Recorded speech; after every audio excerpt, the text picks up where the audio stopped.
So let's get back to where I was before, which was about people who've said to me, oh, yeah, can what happened in America happen here?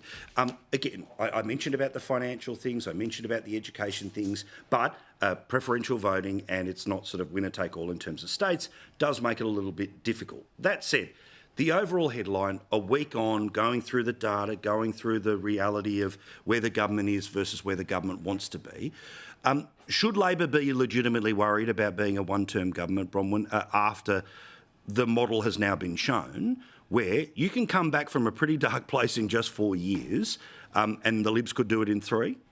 Absolutely. And I would have said that before the result in the United States. And when people say it hasn't been done since 1931 or whatever it is, the fact of the matter is when Tony Abbott went to the election in 2010... He basically won that, yeah. Except for 2 renegade Nats, he won. Now, the fact of the matter is it can be done and it should be done. And as I said, I would say that before what happened in the United States. And Beazley in popular vote in 98. So yeah, you're right. And Peacock got the popular vote in 1990. Yes. So it's not impossible to do it all. But the important thing is this. The Dutton is calm. He's got a plan.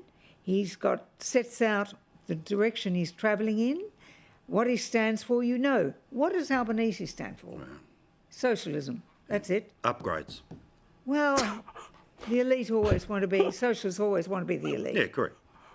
Yeah, well, no, exactly. And look, we've seen poll after poll, focus group coming back, weak, indecisive, all the rest of it. And again, about priorities. When they take $3 billion worth of assistance, the $1,500 automatic tax return to you, they yank that. They add $5 billion to the overall public service, all right? Like it's about priorities. So, Stephen, in Labor circles, now again, Trumpian politics and presentation doesn't work in a country like this for a whole collection of different reasons. However, electorates always reward decisiveness. They always reward decisiveness. And even if all of the elites say that you're heading in the wrong direction, well, there are plenty of examples we can all look at in history where the more decisive leader with a controversial plan ends up kicking ass over the person who wants to small target and sort of cuddle their way to power.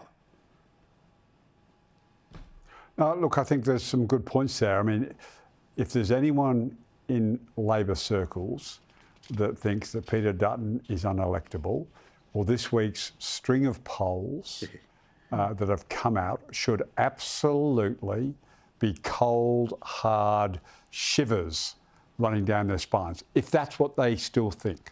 Now, I think they're smart enough to realise that an argument about Dutton being unelectable is disappearing very, very fast. If it ever existed, it certainly doesn't exist today and for the next 6 months.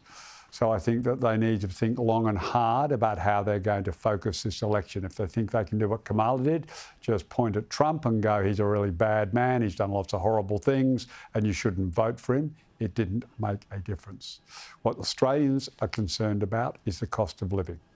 And so the Labor Party has put in place a range of measures. They clearly haven't cut through enough at this point. They've got to keep talking about them.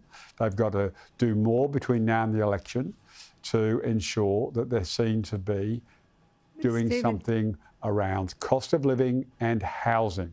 Stephen, they just think they can focus on... What are they focusing on? Misinformation bills. Correct. This is not what's concerning the Australian people. Fiddling. It concerns us because we know it's the wrong thing to do. But the point is that they're not concentrating on what needs to be done. You've got a treasurer who just fights with the governor of the Reserve Bank. I know your attitude to the Reserve Bank, but nonetheless, it doesn't cut through as being a government in charge of its own agenda. You've got a Prime Minister who every time he makes a mistake, this time they put him a plane to go to some conference in the Pacific Islands or, heaven forbid, off to COP when nobody important is going at all. So there is no direction about what is this government trying to do for the Australian people.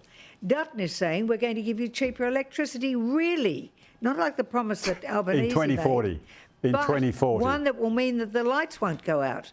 We're looking at the ridiculous situation In 2040. today where China is saying, you, Australia, have got to kick in $1.8 trillion a year to give to, including us, China, because we're a developing country. Yeah. I mean, the whole debate is nonsense. And yet the various sections of the community in Australia that are now starting to say, no, you can't destroy our farmlands. No, you've got no plan to. What happens to the windmills and the solar panels when they're 20 years old and they've got to be going to landfill? Who's going to pay for that? The important questions, plus cost of living, are just not being answered.